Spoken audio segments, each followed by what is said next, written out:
بسم الله الرحمن الرحيم. والتين والزيتون وطور سينين وهذا البلد الأمين لقد خلقنا الإنسان في أحسن تقويم. الآية نسبة الله تبارك وتعالى القرآن دا تين ديجي زيتون أمدي سهرة سيانا وسأل الله حبيب كرينا تصير من إنسان الله تبارك وتعالى كريم مخلوق كذي متينا وكذي متينا الله فزال سنبيه الله قرآن حبيبنا أدو إنسان بس قرآن की तफसीर लाई करें ना इंसान भी उसे फजरिश बा सिकारी के मतलब इंसान में उधर मसीह कोई आज़ा के हचांगी खों खुद मीट अमदे अफवा लम्चा सजत न चिंबा यावन मरम होगा इंसान में बने कहीं नो मखलूक खुद मत के थवाई बानो जीव खुद मत के अल्लाह तबारक ताला ना कोई ना फजरिश संबी बनी सिन्हास हाय हाय सिकी दबक तनी सिन्हास सुमाई तो दोनों हमीरी करिए ना इंसान में बस है मखलूक खुद मत ना फजे ना सीनिसिदा आसन क्वाइदेना फजब हाइबनिको अदो नुसान नस्नाउसिन करिगुम्बा इंसान में बसिना सुना हाय करिना तफसीरदा सुमाना इंसान में बसिना ईमान सिगैनो ईमान पुरा मतुंगा अफबा अमने लेचेंग तौरे अदु बतारे इंसान में बसै अल्लाह तबारक ताला मनाता करिनो मखोइदमक्ता अचो अचो सवाब लेगनी अदुम लोइबन नाइदबा अदुम्बा हाइबा अल्लाह मनाता मखोइदमक्ता अचर के सवाब के लेगनी सिनास अदुग इंसान ने करिगुम्बा दुनिया लेदा ईमान पुरा होद बतारे अदुग अफबा मन लेते होद बतारे हे मोय जानम दा हाबि जानम नि चाकनि सिने जानम दा तागनि सिने अदु मसी ईमान वालागी मनुंग देसु ईमान पुरा मतुंगा नुसा नाउसि इखुने करिगुम्बा अफबा मन होद बतारा अदु बतारे दि नुसा नाउसि दुनिया दा लेना अय्या हेकिन नतंग तंगसी दुनिया लाइदे कइनो अफबा मनसि तौदबा तौदबा अदु बतारदि करिनो मतमदा दुनिया दा महकसे मीने कमयान बतारसु ईमान वालावन बतारसु महकसे कइनो ईमान मन अफबा अमल तौदबा तारदि हाइबि अदुम्बा तमथिरबा ngase ikoina nangdi chaibi matamda saade fatte nangli se haise asing makeno saai se chalakani sinai mangonda minusi yaroi मीगी मपन Muniya कनी अदगी मानत सारगा मानत तौरगा अफबा मानत अबिलिंग नमगा अबिलिंग नुमाइजबा अदुम्बा दुबि जेजेला कने नुंसि यावदब अनाद नुसिदबा अहलदा अफबल जजतबा आलिम सिंबु व्यापार तौदबा सुमै तौदना अचो सांग सिंबु तफम थों तौदबा सुगुम्बा मयाम फतबा गुमसि फासे जेला कनी अमदि कनो फतबा लंबी सिंग फुंदारा कनो फतबा लंबी तौरगा मंगोदा अचारो फुतानी नपल करकनी तौरकने अदुगा नसलि नाउसिंग हाइबा इखोइगी इंसान से ने करिगुम्बा दुनिया से करिनो दुनिया कुसी अतेन बसे मसी से भात ताहुदबा तारा अदुबा तारदि दुम्बा लोबिनाइदबा कुंसी आखिर के कुंसीदा यामना हाइबदि माइ थीरुबने दुम्बा नुसी नाउसिंग इंसान में बसने करिगुम्बा हाइबदि अफबा इखोइगी अमल तौरगा इखोइ लेतेंग तौदबा तारदि हाइबा फतबा थौ म्याम तौरगा मनोंदा नुआइजबा अदगी करि हाइबा तारे अचाउरा फुताइ नपल जे तौरकने मसिना इखोइगे दुम्बा तुंगदला त कुंसी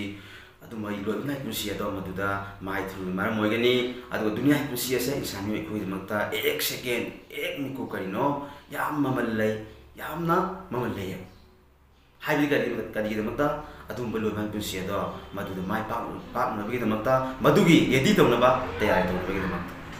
अदो अल्लाह नबिसना मिल करियना المؤمن ميراه أخي المؤمن أو كما قال رسول الله صلى الله عليه وسلم رواه أبو داود مؤمن هاي بس مؤمن هم سكين مؤمن مسلمان هم سكينه مؤمن أمجي سيئن مسلم مسلمان سكينه المؤمن بهاي أمجي كينه المؤمن بهاي ده كينه سيئن مسلم ميرار مسلم ألم يجوني مسلم كوي ميرار كوي ميرار مسلم كوي مور كتاره ده كوي شخص कोई नहीं खुद माई माई थोंग फजे येंजरी में करी अखोई मिशन से मोट पता है अखोईने अखोई सकम फम सुमाय तौर करीगुम्बा मोमिन मुसलमान अखोईना करी अखोईसिना कहीं अफल चतब तारगदी आई फतब आई इज्जत से अतोप मोमिन मुसलमान ममी ताने ममी तारगा करीगुम्बा मोमिन मुसलमान फतब तौर तारगदी आई सी कहीं अगोंद मदुगी फतबगी तौब मान तौग्रे मथंग तौर तारे मदुगी फतब bad work मैम तो वो फतवा मैम तो वो अदुगी गुना मदुगी दंती है आइना फंगनबगी मरम ओबि याय अदुना मरम ओइरगा अखोई से मोमिन अखोई मुसलमान से मुसलमान भाई अमगी कइनो निंगसिन ओइबा ता ओइबनिना मरम ओइरगा अखोई से कइते करि तो बता अखोई से अफबा अमल लेतें तौनबा होन बताय होन बतारदी करि अरबी की मकुला हम दाइरी करियना इंग्लिश तारे प्रोबा प्राइ करिना अबे करियन हाइरी मनजद वजदा कनागुम अमना मनजद कनागुम अमना कई होन बतारगदे वजदा हार मेदु फंगनी सिनी इंग्लिश की प्रोबा हाइरना हु hard work he will get करिबा हु hard work he will get कनागुम होन बतारदे हार मेदु फंगनी सिनी अदुना कई सर्विस नाउसी अकोई दुनिया होनरी अंगाम मसागे स्कूल कानरी हल्के अथबुक सुरी ओइतंगमनी होनरी सुबक सिगुमना अकोई कइनो दुनिया को सिगुमना अकोई आखेर की सोय अल्लाह मनाता उनो तंग अल्लाह हराविनबा अल्लाह यबिनबा करिने अकोई होन होताय निसानी फजबगी मतांगदा लंचचकतबगी मतांगदा सूरा इन तिंगी तनी अतोबा सूरा रहमान दसु निसि मतांग बनबिरे सूरा निसा बनबिरे सूरा अहजाब दसु बनबिरे अल्लाह नबी सल्लल्लाहु अलैहि वसल्लम के दुआ करन करियना करे रवाह अहमद अनी बिन मसऊद रदियल्लाहु ताला अन्हु قال النبي صلى الله عليه وسلم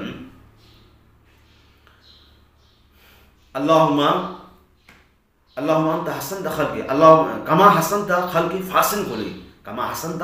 خلقي فاحسن خلقي تو بدل है اللهم انت حسنت خلقي فاحسن خلقي يا الله اي لم تسجس فزحن يسنس نهان كري نهان اي فزر سنبيره تخلق تو بيره سنبيره كريت تو بيره كري اي لم تسجس فزحن يسنس يا الله نهان اي فزر سنبيره كريبا كما حسنت خلقي فاحسن خلقي ابن مسعود روايه كري ما كري karena ayat Allah nah ibu sumena habis fazal sendiri sumena aja dalam sesuatu fazal hanjir ni no Allah Nabi sallallahu alaihi wasallam ini habis ni hana dia maksudnya pautan dia adu nah ini kali no Islam Islam sih aku dalam sesuatu fazal sih aku dalam sesuatu fazal betar kali kali no aku itu mensan dia pada madugi gun karakter dia orang hina kan gani aku dalam sesuatu fazal betar apa atau betar kali no macam dah aku itu dunia ada su mai tina ba tumba lambi gaya pangkibiya aku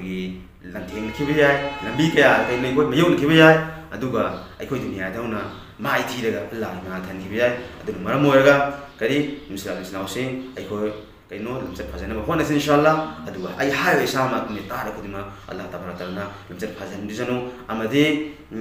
iman amal tawbung bagi Allah tawfik su pangal bibisano aduga ai sama han mada Allah kabul tawbisano ta da kudima so Allah taala lobisano aduga aibidi atuba mathang inshallah aibidi sumatin to bayan ang nabi damata like to view subscribe to view amadi share to view